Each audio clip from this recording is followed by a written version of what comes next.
What kind of sicko even thinks to do something like that? The following day, February 1st, the first of 2 arrests were made. Investigators actually started with Preston, and Preston turned on Liam so fast. So according to Preston, he had known about the plan to kill Sarah for several months. However, it originally started as a plan to rob her. But for whatever twisted reason, Liam decided that killing her was the better option. He said that they even had a few ideas on how to kill her, but they settled on staging it to make it look like a What they didn't account for, though, was her body washing away, because these 2 sickos were planning on her body showing up as confirmation or proof that she took her own life. So then Preston goes on to say that on December 2nd, he received a Snapchat from Liam saying that he and Sarah were on their way to the bank. And he knew that this meant that Liam was planning to go forward with the plan. And after it was done, and after Liam went to work, Preston admitted to going to Sarah's house and moving her body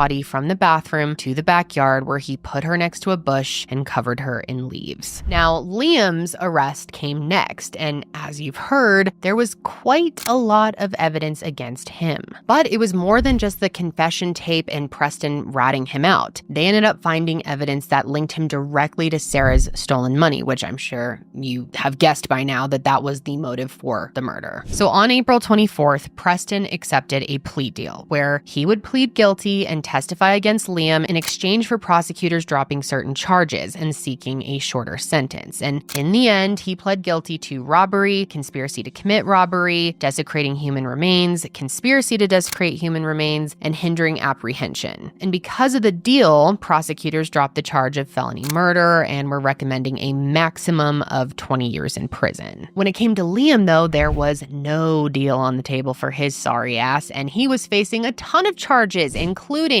murder, felony murder, robbery, desecration of human remains, conspiracy to desecrate human remains, tampering with evidence, and hindering apprehension. And on February 26th, 2019, Liam was found guilty on all charges, and 4 months later, he was sentenced to life in prison without parole plus 10 years. Preston, on the other hand, was given 18 years plus a $10,000 fine, and he will be up for parole in May of 2032.